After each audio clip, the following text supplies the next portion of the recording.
Halo kaum intelektual sekalian.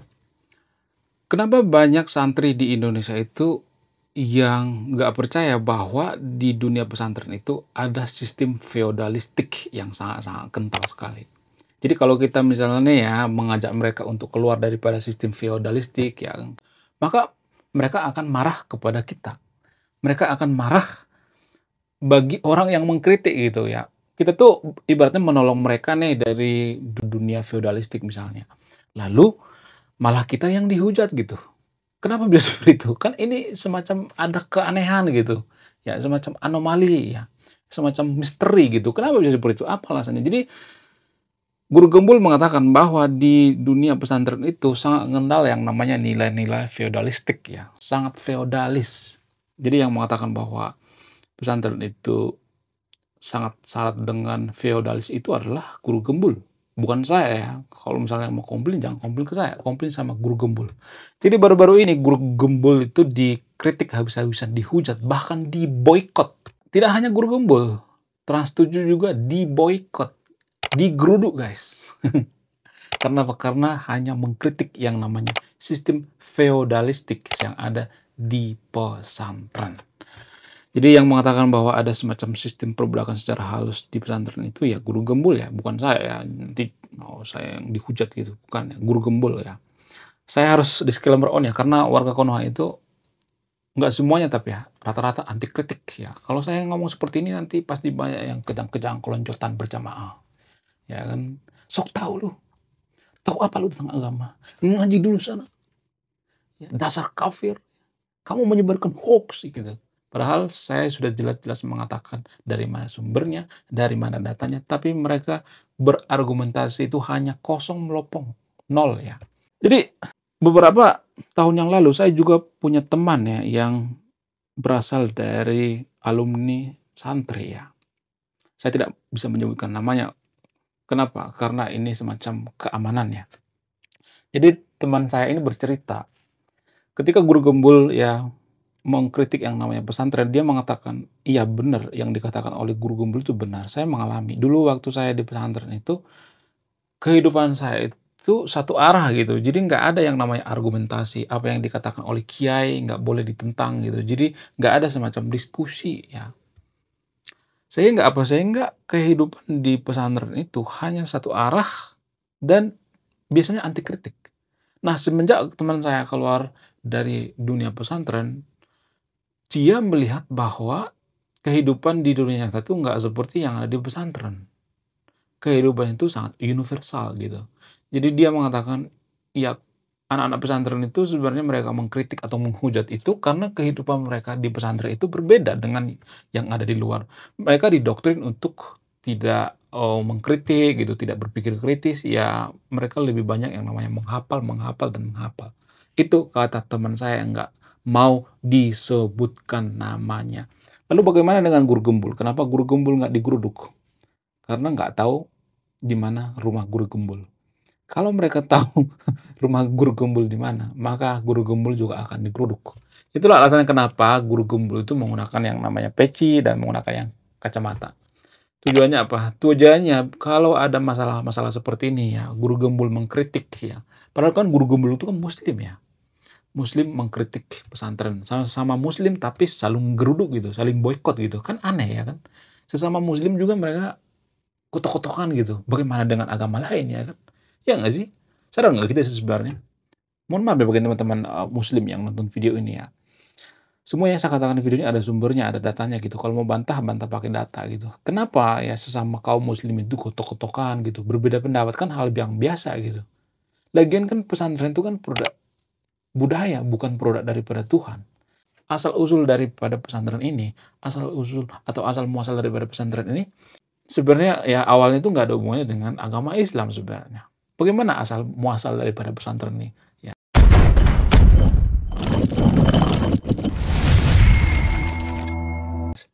Jadi secara antropologi itu ya, pesantren itu adalah produk budaya, bukan produk daripada Tuhan. Itu ciptaan manusia guys, bukan ciptaan Tuhan ya. Jadi dulu waktu sebelum agama Islam disebarkan di Nusantara, dulu itu ada semacam asrama tempat orang untuk belajar ilmu agama. Biasa digunakan oleh para biksu ya. Makanya kalau kita perhatikan ya, asrama daripada biksu itu agak mirip-mirip seperti asrama daripada pesantren ya. Ya mereka belajarnya biasanya berkeliling gitu ya. Biksu juga kan seperti itu ya. Kemudian mereka juga belajar tentang bela diri, nggak hanya belajar tentang agama, belajar tentang bela diri. Ya, pesantren juga seperti itu kan. Mereka tidak hanya belajar tentang agama, tapi mereka juga belajar tentang silat ya. Mereka juga diajari silat. Nah, itu asal muasal daripada pesantren sebenarnya. Nah, pada saat zaman itu orang yang mau belajar di agama Buddha itu ya, ya semacam asrama agama Buddha dan agama Hindu itu kan hanya orang-orang tertentu ya, hanya strata tertentu ya. Nah, ketika Islam masuk ke Nusantara, sebenarnya ketika Islam masuk ke Nusantara itu sebenarnya ada sisi baiknya sebenarnya guys. Apa itu? Ya, menghilangkan yang namanya buta huruf. Jadi santri itu salah satu yang paling ya, atau pesantren itu salah satu yang paling berpengaruh menghilangkan yang namanya buta huruf. Ya, kenapa? Karena mereka diajari membaca di pesantren dan lain sebagainya. Jadi zaman dulu ketika sekolah belum semasif sekarang, sebagus sekarang ya, pendidikan tidak sebagus sekarang ini, pesantren salah satu ujung tombak untuk menghilangkan yang namanya buta huruf. Tapi seiring berjalannya waktu, pesantren ini kan sebenarnya sudah nggak relevan lagi di zaman sekarang kalau saya perhatikan. Kenapa bisa seperti itu? Ya, karena menurut data ya, Guru Gembul mengatakan bahwa santri dari tahun ke tahun itu semakin hari semakin sedikit ya. Bahkan tahun 2030 menurut Guru Gembul, santri akan hilang gitu. Jadi pesantren akan sepi, akan dialihkan gitu pesantren itu dengan bangunan-bangunan lainnya gitu. Kenapa bisa seperti itu? Ya karena faktor daripada teknologi ya. Zaman sekarang kan anak muda itu ya, anak-anak Gen Z itu sebenarnya sudah berpikir cerdas, berpikir rasional.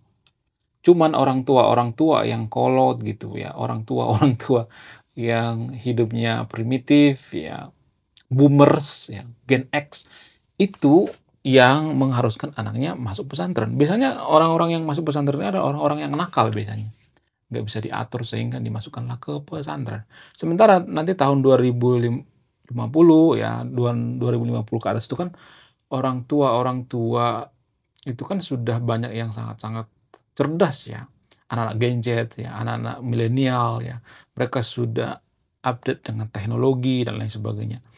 Namun ya kalau saya perhatikan itu, santri-santri di zaman sekarang ini ya, kalau saya perhatikan itu masih ada saja yang mengatakan bahwa mengabdi kepada kiai itu semacam memperoleh yang namanya karomah gitu, berkat gitu, berkat dari kiai. Jadi mereka mengatakan kalau nggak ada kiai, Indonesia itu akan semakin terpuruk gitu. Kalau nggak ada kiai, Indonesia itu akan dirongrong oleh penjajah dan lain sebagainya. Jadi ini semacam glorifikasi ya. Ada semacam prinsip ya yang menurut saya itu logical fallacy di kalangan santri. Nggak semua santri ya, atau di kalangan pesantren kalau saya perhatikan. Apa itu? Jadi gini guys, para kiai-kiai, nggak semuanya tapi ya, oknum-oknum kiai yang ada di Indonesia itu mereka sering mengatakan seperti ini. Dulu yang berjuang melawan penjajah itu, ya melawan Belanda itu kita para kiai-kiai, para ulama-ulama, para pemuka-pemuka agama lah yang terdepan ya, mengusir yang namanya penjajah, merdeka. Mereka biasanya kalau cerita itu berapi-api. Jadi menurut saya ini logical fallacy. Ini cerita yang terlalu diglorifikasi gitu. Logikanya gini guys ya, kalau memang kiai bisa mengusir penjajah, pemuka agama bisa mengusir penjajah, ustadz-ustadz bisa mengusir penjajah zaman dulu, kenapa kita harus tunggu dijajah berpuluh-puluh tahun atau beratus-ratus tahun? Kenapa? Kenapa nggak dari awal aja gitu? Iya kan? Itu logikanya. Tapi santri itu nggak pernah mikir sejauh itu gitu. Nggak pernah mempertanyakan karena mereka didoktrin untuk mengimani. Ya cukup imani saja, nggak usah berpikir kritis gitu. Kalau zaman dulu ya kiai-kiai atau ustadz-ustadz itu bisa mengusir yang namanya penjajah, maka ya penjajah juga akan nggak ada gitu zaman dulu gitu. Tapi kan buktinya penjajah itu tetap ada tuh ya. Belanda bisa kalah karena apa? Karena bukan dikalahkan oleh Indonesia, bukan. Bukan dikalahkan bau berucing, bukan. Kalah karena apa? Karena kalah diplomasi dengan Amerika. Amerika lah sebenarnya yang menggertak ke Belanda.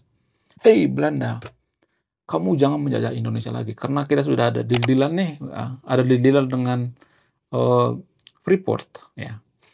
Jadi sebenarnya nggak ada kemerdekaan yang gratis itu, guys. Kita sudah deal-deal dengan Freeport, kalian jangan menjajah ya, Belanda ya.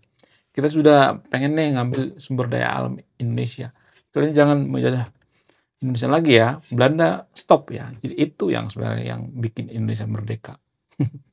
Amerika lah sebenarnya yang bikin Indonesia merdeka, tapi kita nggak pernah berterima kasih dengan Amerika ya. Kita durhaka dengan Amerika, tapi kalau saya mengatakan seperti ini, saya akan dihujat gitu. Dihujat orang yang malas baca buku gitu. Kalau Anda rajin baca buku pasti tahu informasi yang sebenarnya. Itulah yang sebenarnya yang terjadi di dunia pesantren. Mereka terlalu mengglorifikasi gitu ya. Kemudian mereka mengatakan kalau nggak ada kiai, nggak ada ustadz dan lain sebagainya, maka Indonesia ini akan hancur berantakan. Padahal kalau kita perhatikan di Singapura, dikit tuh kiai, di Australia, ya, di Australia apalagi, di Amerika, tapi bisa menjadi negara maju kok mereka. Jadi terlalu diglorifikasi. Tapi kalau kita misalnya berdebat dengan mereka, menentang mereka, maka mereka akan mengatakan, "Kamu itu sudah laknat, kamu masuk neraka, kamu sesat," gitu ya. Nah, anehnya kalau kita menyadarkan para santri-santri ini oleh kiai-kiai mereka, oknum-oknum kiai mereka atau ustadz-ustadz mereka, maka kita akan dihujat gitu, disalahkan oleh santri-santri sendiri. Jadi ibaratnya gini guys ya, kita pengen bantu nenek-nenek mau nyebrang nih ya, terus kita raih tangannya gitu ya, mau nyebrang nenek. Lalu nenek ngomong gini, "Ngapain sih kamu bantu-bantu saya juga bisa," gitu. Jadi kita mau menyeberangi nenek-nenek, tapi nenek-neneknya marahin kita gitu. Sama seperti itu kalau kita menyelamatkan santri itu dari dunia feodal, lalu kita dihujat, sama seperti itu. Atau sama seperti ayam membela KFC gitu. Jadi kalau kita kita yang menyalahkan para santri-santri, mohon maaf ya, agak lucu ya. Kalau kita menyalahkan santri-santri itu mereka akan menghujat kita. Jadi ini sama seperti ya KFC ayam membela KFC maksudnya. Sama seperti itu. Sama seperti nenek-nenek kalau kita mau nyebrangin nenek-nenek nih di jalan raya nih banyak kendaraan misalnya kita coba bantu nenek-nenek ya. Lalu kita dimarah-marahin sama neneknya. "Ngapain sih kamu bantu-bantu saya? Saya nggak butuh bantuan." Lalu kita dihujat gitu. Lalu kita digeruduk gitu, lalu kita diboikot gitu. Jadi sama seperti itu. Santri-santri yang ada di Konoha itu seperti itu kalau saya perhatikan. Dan semuanya saya katakan di video ini hanya di Konoha ya, bukan Indonesia ya. Nggak ada urusan dengan orang Indonesia. Karena nggak semuanya tapi ya, rata-rata santri di Indonesia itu anti kritik guys. Ya dikit-dikit geruduk, dikit-dikit bubarkan, dikit-dikit persekusi, dikritik dikit ngamuk. Dia mana mau maju coba bangsa kita seperti ini. Pantesan kita nggak maju-maju, pantesan pendidikan kita terpuruk, ya kan? Ada orang yang mengkritik untuk kemajuan kita serang gitu. Apa lu? Lu baca kitab apa? Bacaan lu seperti apa? Jadi manusia itu ya, manusia-manusia santri yang ada di Konoha ini, mereka akan menerima apa yang kita katakan kalau kita pakai sorban gitu ya, pakai gamis yang kemudian pakai peci, ya. Walaupun kita itu blow on ya, nggak ngerti apa-apa tentang agama gitu. Walaupun kita berpikirnya itu nggak rasional, mereka kan manut-manut gitu. Jadi inilah yang bikin negara kita nggak maju. Lagian kalau saya perhatikan ya, nggak ada tuh yang anak-anak artis misalnya nih, disekolahkan di pesantren, nggak ada tuh. Anak Raffi Ahmad tuh nggak ada, itu disekolahkan di pesantren, nggak ada. Anak Pak Jokowi juga nggak ada, anak Pak Prabowo juga nggak ada tuh di santri. Anak KDM juga nggak ada, sekolah biasa kok. Ya, jadi para elit-elit politik atau orang-orang yang sangat sukses di Indonesia itu jarang-jarang mereka menyekolahkan anaknya ke pesantren. Ya, kecuali anaknya bandel banget ya seperti Egy gitu, ya nakal banget maka di pesantren kan. Jadi kalau boleh jujur ya, pesantren itu seperti kumpulan-kumpulan orang nakal gitu ya. Kalau nakal nggak bisa diatur maka ditaruh di pesantren. Ini sangat berbahaya sekali guys. Mengkritik tapi memberikan solusi menurut saya ini sangat-sangat luar biasa. Biasanya channel lain tuh hanya mengkritik, mengkritik, mengkritik tapi tidak memberikan solusi. Solusinya apa? Solusinya itu ya, kalaupun ada orang yang mendirikan santri atau pondok pesantren itu, cara belajarnya, cara mengajarnya, atau kualitas gurunya itu diperbaiki lah.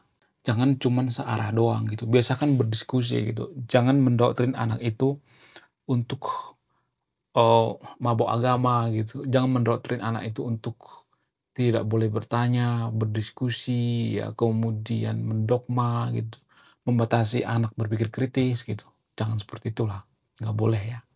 Kenapa? Karena itu sebenarnya modal daripada pendidikan kita. Kalau anak-anak nggak bisa berpikir kritis, yang nggak rasional, nggak berpikir logis, maka mereka akan kehilangan senjata mereka. Manusia itu kan senjata pikirannya. Jadi ngapain kita membatasi pikiran orang?